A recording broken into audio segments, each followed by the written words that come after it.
Alright everybody, welcome back, and now let's go into the Paladin cards here. So, what have we got for Paladin? So, Paladin, they got Divine Shield Synergy. I mean, it's Arena, so Divine Shield Synergy, not exactly sure how that's going to be. But in any case, the cards, you're not probably going to get that many Divine Shields, so it's really going to come down to how good the cards are. And the cards for Paladin, they're independently strong. So, let's get right into them. Alright, first one we got here is Funkfin. Funkfin, Divine Shield. Your minions with Divine Shield have +2 attack. So this starts off as a 4/2, and then you knock it off, and then your other and then it's a 2/2. But your other minions with Divine Shield have +2 attack. So let's go over here. Let's reset the filters. Get all that. So Paladin. Let's reset the sets. Just to make a point here, and let's go to Mechanics, Divine Shield. I want to make this point here. And what do you know? We'll go Arena. We even show sparse data. So here's the thing with Divine Shield. You got Buffet Biggin. You need that to trigger so that can buff the recruits that get Divine Shield. Seal of Blood, okay. Arch Protector, okay. Righteous Protector, okay. Ajaran Mooncatcher, Sanguine Soldier, Silver Moon Sentinel, that only gets Divine Shield late game. Sunfish, you need a Holy Spell to get Taunt and Divine Shield, doesn't always happen. Click Clocker, Leviathan, Bulbot, you need mechs. You're not always going to have mechs. Annoyatron. So you can see there are Divine Shield things. Lone Champion's leaving. There are Divine Shield things that you're going to get, but it's not really going to be all that much. So the question is, what is a 4/2 that becomes a 2/2 when it loses its Divine Shield? I think that's pretty good. I think that's a 3-star card. That's basically the best way to describe it. If you have a proper synergy, it goes way up. But I think generally it's going to be better. Like, it's going to be a good card. 3-star card. Alright. Next card, Disco Mall. Death, 2-mana 2/2 weapon. Death Rattle. Give a random friendly minion +1/+1. Play minions while equipped to improve. Among all the cards, probably the easiest to upgrade. And the upgrade is probably among the best. Like, realistically, here's what you do. Play this on 2, hit something. Play minion on 3, hit something. Give that minion +2/+2. That's basically as good as Whack-A-Mole Hammer. That's basically as good as Power Mace. You get it on 2/2 weapon, of course, but you get a really, really, really strong buff early in the game. And you can improve this more. You can make this go to like a +3, +4, +5, +6, whatever.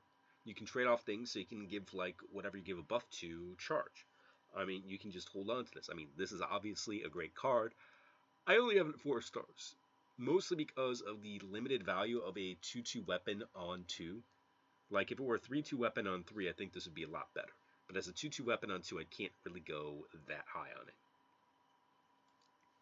Alright, next one, Boogie Down.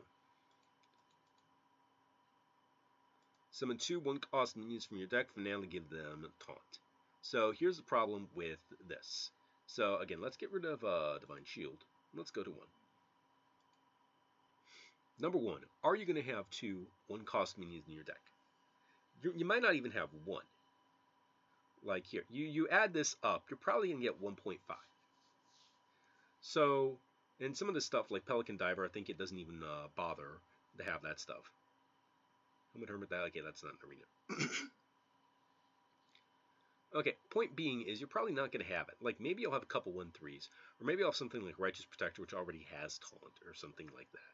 Click Clocker gets a Taunt, okay, that's annoying. But you need to have the minions, you need to have not played them, you need a finale to give them Taunt. Like, there is no reason to pick this card. Like, even if this card goes off, it's still not that good of a card. 3 mana for 2 1/3s with Taunt, that's like a worse version of the Stonegrove Sentinels, Thorngrove Sentries from Druid, which is 2 1/2s for Taunt, because Druid has board buffs. So, like, ultimately, I cannot see this card work. Like, even if there's a deck for this card, this will not work. I think it's a 1-star card. Alright. Next one, Lead Dancer. 6 mana 4/2, Death Rattle, summon a minion with less attack than this minion. See, something with 3 attack or less. At 4 mana, this would be acceptable. at 6 mana, this is not acceptable. This is a 0-star card. This is like Boogie Down. I can see situations where you would want to play this. This, like, oh, 1 star. Like, it does something on the board. Like, realistically, if you said it's a 0-star card, I wouldn't argue with you. But this, it's like, like my gut says 0-star. I'll give it 1 star just because you actually do get to play something on the board.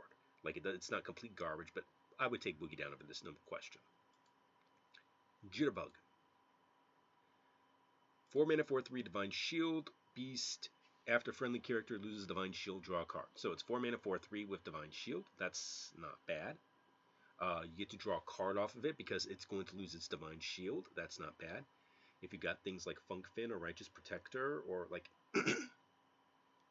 the Buffet Biggin recruits, you get to draw cards from that.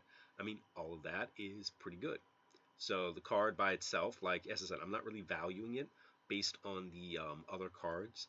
I think like by itself, it's a 4-star, like right on that edge of 3 and 4 stars. I'll say a 4-star minus on this card because it can go up in value if you've got the right deck for it. Harmonic Disco. See? Discover a 5-cost minion, summon it with +1/+1, or discover 1-cost minion and give it +5/+5. So I already have this up here. So you got 1-cost minions, +5/+5. So you're gonna get +6/+6. Like you have, like here with the 1-cost. Set it specifically to minions. Make it clear here. So a lot of these things give them +5/+5. Like Bubbler's bad because it can get killed by 1 health, 1 attack, or 1 health. Like you got Divine Shields that are good. Pelican Diver, which will be like really good. Egg is good. Worgen Infiltrator's good. Sky Talon's got Rush, that's good. You got 1/3, 1/1 you don't want, 1/1 you don't want. This is a 6/7, that's good. So like I think this has got Rush, that's good. So what I'm saying is that I think the 1s are a lot better than the 5s. Because the thing with the 5s, you got certain things like here, a 5/7, a 6/6, a 7/6 with a Death Rattle, a 6/7 taunt, that's not there. That like, and now you get to like the things like the battle cries, and the battle cries you lose the stats. So I think in general this version is going to be better than that because here that becomes a 4/6, that becomes a 5/6, that becomes a 5/7, that becomes a 6/5, and so you see how there's a lot of like mediocre cards that have battle cries attached to them that you lose the stats on with this. So overall, I think that the 1 is going to be better than the 5, but they're kind of roughly the same. Point being, you're getting, in either case, you're getting a well-costed card above its stats. That's a 4-star card. All right. Next one here, we've got, let me see here, pull up my list here, Annoya Troop. The best analog for this is Void Lords. And like they even say in the flavor text, some classes get Void Lords, other cards get Annoyed Lords. So the Annoya Troop, you get a 3 mana 3/6 Divine Shield Taunt, and you get 1/2 mechs with Taunt and Divine Shield, which is better than the 3. I would argue it's better than the 3/9 Void Lord and the 3/1/3 Taunts.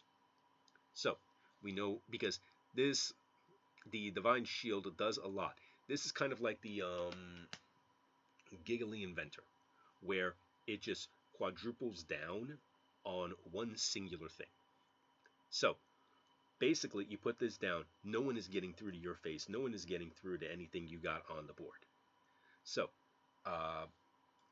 Void Lord, when it came back, it was rated by Hearth Arena about 4 stars. I would say this is better than a Void Lord, so this to me, pretty easy 5-star card. Okay, next one is Spotlight. Where's Spotlight? Tradable, convert a friendly Divine Shield into a 5/5 Elemental. So, problem with this, as I mentioned, is the Divine Shield. So if you've got something like Righteous Protector, or you've got something like Click Clocker into this onto Sanguine thing, then yes, it's an absolutely great card. Like if you've got things like you've got Argent Protector, you can play that plus this and summon a 5/5. But there's going to be so many times when this does absolutely nothing, and it's the tradable that saves this. So ultimately, my score on this is going to be like, it's going to be a 2-star card. It's going to be a very low, sorry, it's going to be a very low 2-star card. You can see the next one here.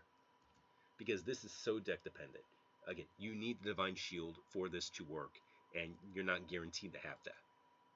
Alright, next card, as you can see, is pretty bad. Starlight Groove is giving your hero Divine Shield for the rest of the game. And it refreshes whenever you play a Holy Spell. Give your hero Divine Shield is the same thing as heal your hero or block some damage.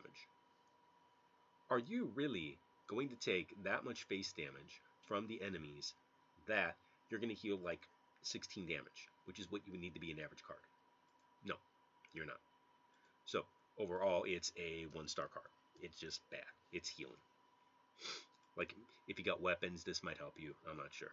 Last one here, Kangor, Dancing King.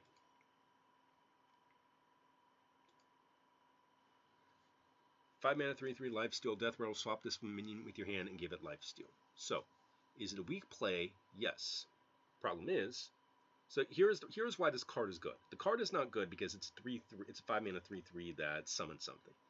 The reason this card is good is because the lifesteal.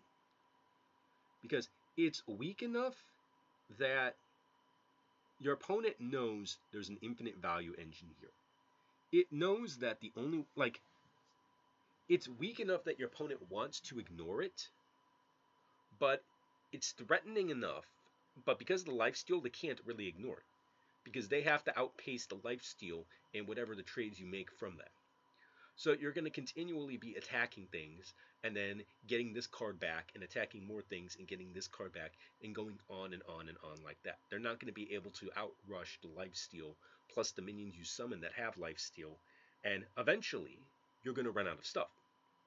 I mean, that's going to be the reality. That's the downside of this card. Eventually you just run out of stuff. But it's an infinite engine, and because the lifesteal, the one way to get around it, just ignore it and go face, is not going to work. And again, you ignore this, you can put buffs on this, and then you get more bonus damage from the lifesteal, and you take out your opponent's stuff, and you just keep on going on and on and on and on. So ultimately, I think this ends up being a really good card, and I think it's a really well-designed card. I think that this card's a 4-star card. Okay, that is it for Paladin. Next is going to be Priest, so I will see you guys for that one.